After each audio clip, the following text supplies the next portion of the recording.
I come from a long line of railroaders, and train derailments are not always what we think they are. Written by Casey Weralien, featuring RomNex. My family has been involved with railroads for more generations than I would care to think about. And recently, I was helping my dad go through our family's boxes of memorabilia and heirlooms, trying to decide what to donate to our local historical society. Between the brakeman's bars, timetables, faded tickets, and logbooks, I found a small journal. Looking inside the cover, it had the name Emma Cave. As far as I knew, we weren't related to anyone with that name. So naturally, I got curious.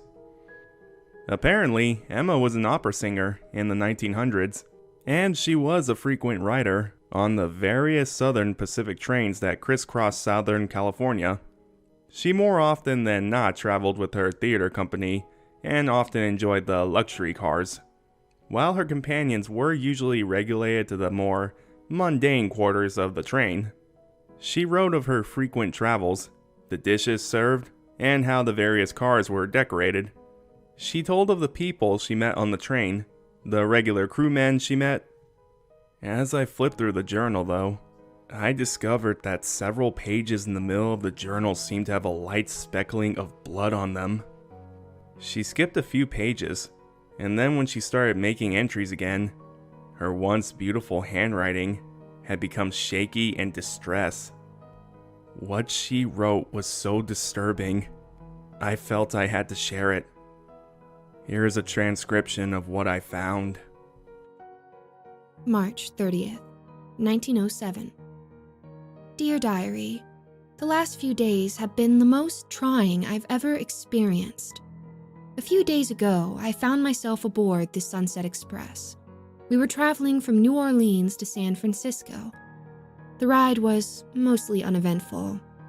I spent most of my time lounging in my private cabin and observing the brakemen. Early in the afternoon on the 28th, we started to approach the small city of Colton. Having been in my cabin most of the day, I decided to stretch my legs and explore the train some. As I did, a certain feeling of unease seemed to settle in my chest. I was unsure if the anxiety crushing down on me was because of my upcoming performance, or if it was something else. As I explored the cars, I kept seeing something running outside the windows of the train car. It was a thin, spindly black figure. It was darker than coal and quicker than the fastest train I'd ever been on. Whatever the creature was, it had no discernible features. It was almost like a humanoid-shaped void. I only caught glimpses of it out of the corners of my eyes, and I hoped so deeply that it was a trick of the lighting, while hoping it wasn't any form of hysteria. As we approached the 4 o'clock hour, I started to see these figures more frequently. As we neared Colton, the figures not only appeared more often, but they became more numerous and more grotesque. Some of them appeared to be mangled bodies that had been reanimated, while others had extra limbs and heads. No two were exactly alike, but yet they were all equally terrifying. I was thoroughly convinced at this point stress had taken over my mind and started to make my way back to my cabin. Each window I passed on the way revealed more and more of these strange and disturbing creatures. As I made it to my door, I could hear the engineer yelling. He and I had become friendly during my many travels on the line, and it wasn't hard for me to recognize his voice. He was screaming at the firemen, yelling at him to get those things out of there, get them off. I went to make my way towards the front of the train when I saw more of the creatures. Far from running alongside the train as they had been, they were now crawling on the windows. Some of them were even reaching long, ghastly arms inside the train through the windows that various passengers had opened. Long, emaciated, talon-like fingers grabbed women by their hair, almost as though they were trying to pull them through the small gaps. Screams filled the train as the passengers panicked. The crew was yelling frantically, and there was absolute chaos as more and more of the creatures appeared.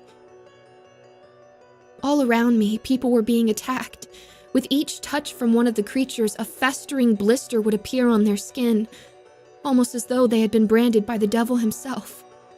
The cars were absolutely filled with these creatures as our train crested the hill leading to Colton. The closer we got to town, the more depraved the creatures got. Bodies were being flung around the car as if they weighed no more than a feather. Somehow, in the pandemonium, I was pushed against the window. Down the line, I could see a few of those horrifying creatures gathering around what looked to be a switch, grasping at it desperately. As the switch moved, the creatures each threw their head back, almost like they were joining in an unholy chorus. The creatures on the train joined in, and each time one of them joined, it was like the sounds of 1,000 tortured souls escaped them. The train's whistle started wailing as the train headed near the switch, and it failed to slow. The chaotic energy in the train was matched by the panic of the switchman on the ground. He must have heard the panicked whistles and was running towards the train. As he approached the switch, he saw the creatures.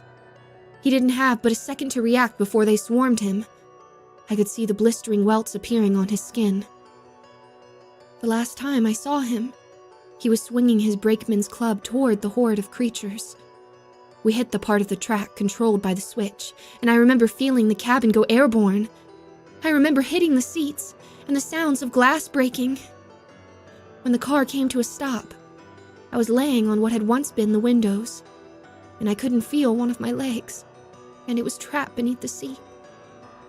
As I gained my bearings, I could see those creatures grabbing everyone who they had touched, everyone who had been branded, and dragging them out of the train.